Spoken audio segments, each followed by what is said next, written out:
Fantastic. Corrie here to tell us more about his ups and downs on the street. Please welcome actor Simon Gregson.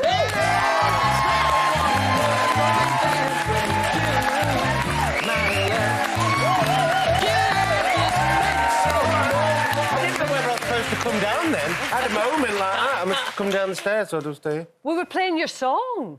Did you not hear it there? This is your song with Sue. What song? Hey! What's the significance of this song? So Simon and I both used to have boats on Lake Windermere. And we used to, and so, before I did, when Simon had a boat, and I used to go up and spend time in it, and we used to stay on the boat together. And one night we got very, very drunk, the pair of us, and we stayed up all night, and the mist, it was just beautiful. And at 5 o'clock in the morning, we started playing this, and we were waltzing on the back of his boat as this sailing yacht sort of went past, and we were like, morning, morning. Emerged in the mist, this boat, didn't it? And they kind of looked at us like, what is that? Eileen and Steve. We're like, morning! We're quite shocked. We just dropped anchor in the middle of Lake Windermere and stayed up all night. Not a euphemism. Yeah. There was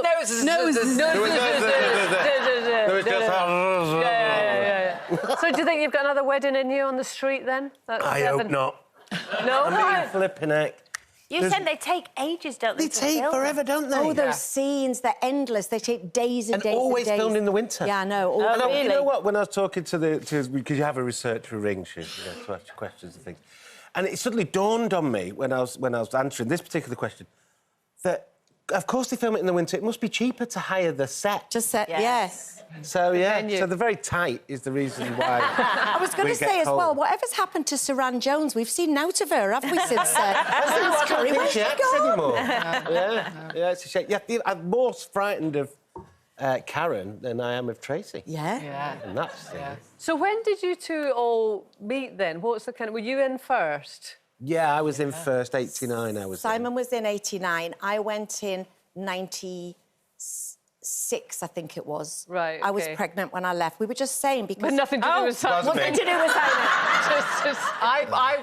I came in 2001. You came in 2001, just as I was leaving. But Matty, my Matty is 34 now. He was 11 when he was an extra in it, when we did the first live episode for the 40th. Yeah. Louis was... I was pregnant with Louis behind the bar, and your boy's just about to do his driving test. And Elliot... It's unbelievable that time has gone. Goes too quick, far too quick, crazy. But we had some laughs. Yeah. We did. Did you have lots of scenes together, though? Oh, we have. I mean, we work together. We're in the taxi office. Yeah, we've always worked very closely. I mean, we could tell you some stories of what we get up to in there. I know, yeah. In fact, why don't you tell them, Simon?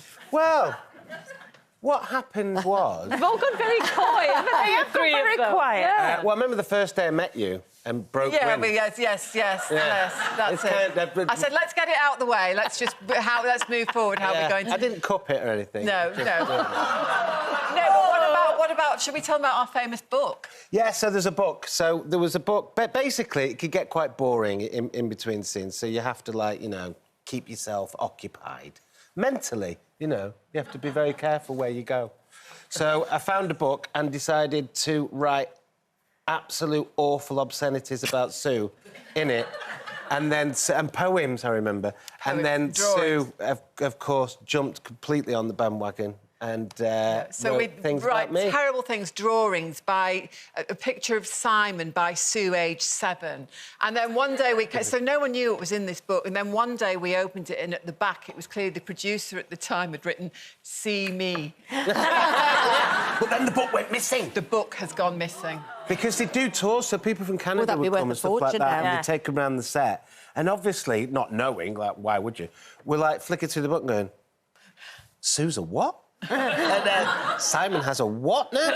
And the book went missing. Oh, so whether that's in Canada somewhere... Now, when you first went, Corrie, it was just for a year's contract, wasn't it, when you first started? Yeah, it's always for a year They always lure us in with the year's contract. yeah, so it's year by year. Look at you there. I know. Wow. I tell you, if they had a camera in the green room, because my 3 boys are with me, that's Harry.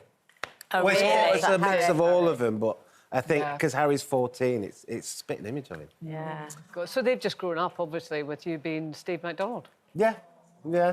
It's They've never very watched the different show. now, Simon, Doesn't isn't faze it? them, they don't care. It's very different, and I've heard you say before that when we were in it, before any other channels were available, there was like 21 million people sometimes for a big storyline watching that, and it was all you were incredibly famous incredibly. Now you said, but everyone in Manchester's famous because they're Instagram famous, they're TikTok famous, they're reality famous. It's different, isn't it now? It was very different, in the very early 90s in Manchester, there wasn't that many famous people knocking about unless you were a footballer or, of course, the whole music scene was coming alive around about that time.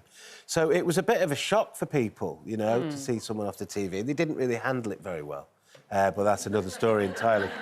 And I mean, it's fair to say you had some difficult times, didn't you? That people would come up to you. I remember in certain storylines, you'd have people come up and try and beat you up in the street. Oh, yeah, I've been beaten up many times, In the first 10 years, it was shocking. I was in hospital, with a baseball bat around my head, walking down the road. Just for walking down the road? Because they didn't like your character? Yeah. Well, there was a lot of that going on. They really believe in the characters, though, don't they? Oh, yeah. One of the most famous ones was...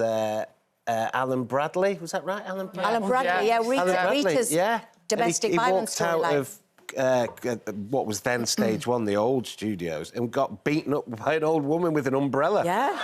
Leave Rita alone! Like that, it's not real. Oh, God. But, it was bizarre. Well, listen, you've got obviously obviously millions of fans who absolutely love you. I mean, God, it's frightening to hear that. But people have been getting in touch, and they're desperate to know from the three of you, and we've got to be quick. Favourite storyline ever?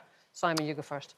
Oh, you know what? I think that one of the most favourite times was when was always the cab office, especially when Craig was in, because in those times the more silly you were, the more they liked it. Yeah, we got away with murder. We got away with murder. Yeah. So I guess that particular period, which was me, Sue, and Craig, it was just. What about you, great. Sue? I think one that stands out is Todd, the coming out story, because I think it had such an impact on young gay men, and I'm really proud to have been a part of that storyline, definitely. I think for me, because it was so unique to go in and break up the Webster marriage, which at the time, I was a character that people love to hate, and it's much more fun to play a pig. Surely not being in the Rovers as well was quite a good day. Favourite person to work with? It's a one-word answer. Just myself, just one person sings. Yeah.